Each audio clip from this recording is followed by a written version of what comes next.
NH-63 జాతీయ రహదారి పేరిట రైతుల నుండి భూములను లాక్కుంటున్నారని భారతీయ కిసాన్ సంఘ్ ఆరోపించింది. బాధితుల పక్షాన వారి సమస్యల సాధనకై బీకేఎస్ సమావేశం నిర్వహించింది. ఈ సందర్భంగా కిసాన్ సంఘ్ నాయకులు మాట్లాడారు. మంచిర్యాల జిల్లా సురారం రైతు వేదిక వద్ద బాధితులకు అండగా ఉంటామని రైతులకు హామీ ఇచ్చారు.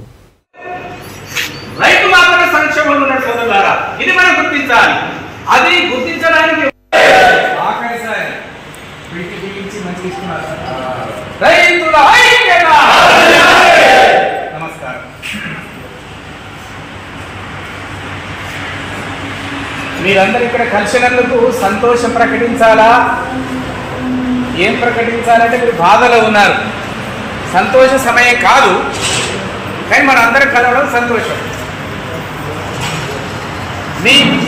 మన ప్రధానమైన సమస్య గురించి మీరు చేస్తున్నటువంటి పని, మీరు ఏం చేస్తున్నారనేటువంటి మీరు మాట్లాడతారు.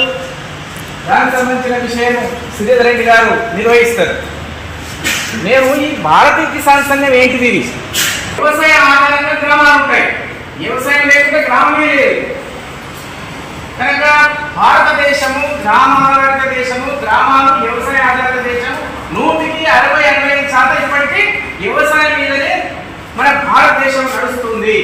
లక్షిడిపేట మండలం సూరారం గ్రామంలో భారతీయ కిసాన్ సంఘ్ యొక్క ఆవశ్యకతలో ఇక్కడ ఉన్నటువంటి సమస్యలను తెలుసుకొని వాటి పరిష్కారం కోసం మా యొక్క సమయాన్ని వెచ్చించడం జరిగింది.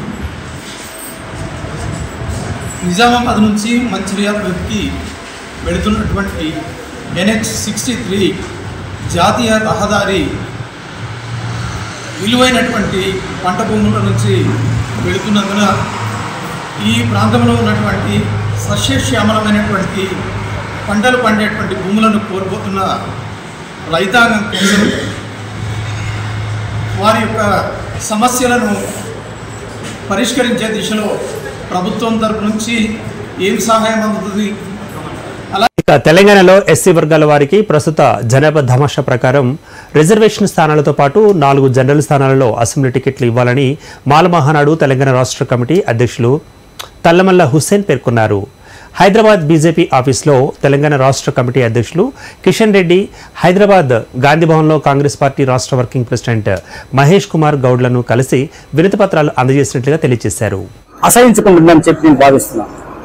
ఎందుకంటే 2019 లోక్సభ ఎన్నికలలో తమరు మందకృష్ణ మాదిగ గారు కాంగ్రెస్ పార్టీకి సపోర్ట్ ఇస్తూ అనేక సమావేశాల్లో మాట్లాడటం జరిగింది.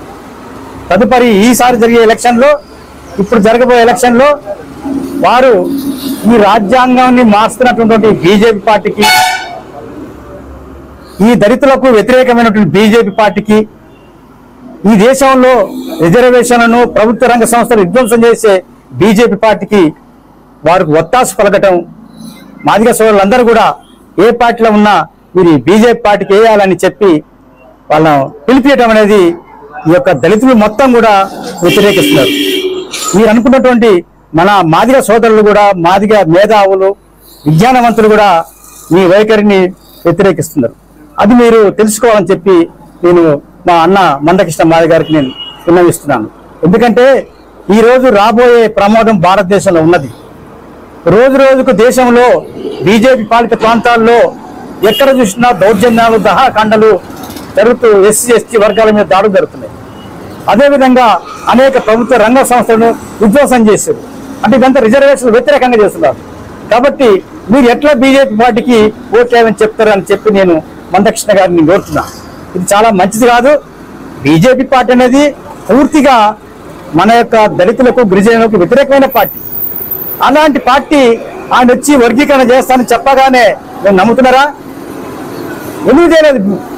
ఇప్పుడు కాదు కదా మన పోరాటం 30 సంవత్సరాలు. మరి 30 సంవత్సరాల పోరాటంలో మరి ఎందుకు చేయలేదు బీజేపీ వాళ్ళు? చెప్పండి మీరు. ఇదంతా వాళ్ళందరినీ కూడా విడగొడుతూ దళితులను, గిరిజనులు ఎవరు కూడా కలిసి ఉండొద్దు. ఎల్లకాలము మేమే ప్రపంచాన్ని, ఈ దేశాన్ని ఏలాలే, ప్రభుత్వ సంస్థను, ప్రభుత్వ సంపదను కూడా మేమే తినాలి.